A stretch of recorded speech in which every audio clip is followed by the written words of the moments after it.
എന്റെ ശ്രദ്ധക്കുറവ് കൊണ്ട് സംഭവിച്ചത്.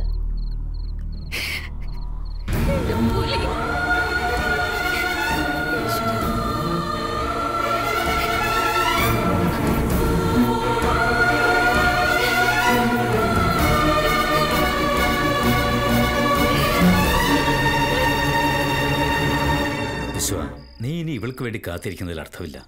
മറ്റൊരു വിവാഹം നീ കഴിക്കണം. അമ്മാവനെന്താ ഇങ്ങനെയൊക്കെ പറയുന്നത്? പിന്നെ ഞാനെന്താ പറയാ? എന്തായാലും കവിതയെ പഴയ പോലെ എനിക്ക് തിരിച്ചു കിട്ടണം. അതിനുവേണ്ടിയാണ് ഞാൻ ഇത്രയും കഷ്ടപ്പെടുന്നത്. മറ്റൊരു കല്യാണത്തെക്കുറിച്ച് എനിക്ക് ചിന്തിക്കാൻ പോലും കഴിയില്ല.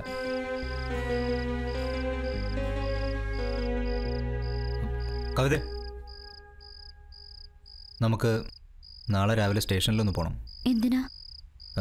ഞാനിന്ന് എസ് ഐ സുധാരൻ സാറിനെ കണ്ടിരുന്നു. അയാളൊരു കാര്യം പറഞ്ഞു. പുലിയെ കാണാനില്ലെന്ന് കാണിച്ച് നമ്മളൊരു പരാതി കൊടുത്തിരുന്നില്ലേ? ഒന്ന് തെളിച്ച് പറ വിശ്വട്ടാ. ഒരു ഡെഡ് ബോഡി കിട്ടിയിട്ടുണ്ട്. പോലീസുകാർക്കൊരു സംശയം. അത്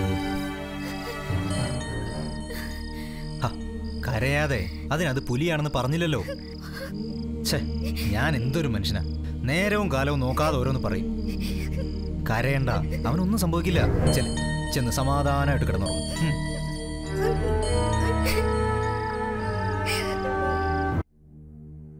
പുലി എന്നൊരാൾ മിസ്സിംഗ് ആയതിൻ്റെ പേരിൽ ഞാനിവിടെ ഒരു കംപ്ലൈൻറ്റ് കൊടുത്തിരുന്നു. കഴിഞ്ഞ ദിവസം ഈ സ്റ്റേഷൻ പരിധിയിൽ നിന്ന് ആരുടെയോ ബോഡി കണ്ടെത്തിയെന്ന് പറഞ്ഞു. അതൊന്നും അറിയാൻ വേണ്ടി വന്നതാണ് ഞങ്ങൾ. ഓ, ആ കേസാണോ? സുരാജ്, കഴിഞ്ഞ ദിവസം കിട്ടിയ ബോഡിയുടെ പ്രോപ്പർട്ടീസ് ഇവരെ ഒന്ന് കാണിച്ചു കൊടുക്ക.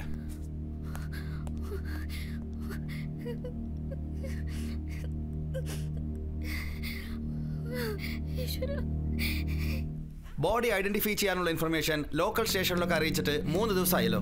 എന്നിട്ട് നിങ്ങൾ ഇപ്പോഴാണ് വരുന്നത്? ഞാൻ ഇന്നലെയാണ് സാർ അറിഞ്ഞത്.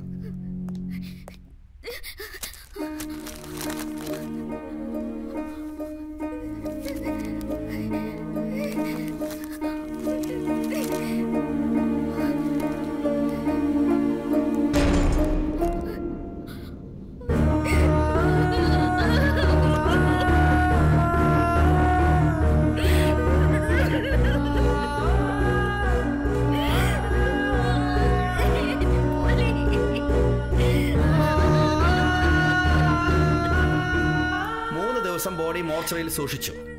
ബന്ധുക്കളോ വേണ്ടപ്പെട്ടവരോ ആരും വരാത്തതുകൊണ്ട് അജ്ഞാത ജഡം എന്ന കാറ്റഗറിയിൽ പെടുത്തി ഇന്ന് അത് ശ്മശാനത്തിൽ കൊണ്ടുപോയി കത്തിച്ചു.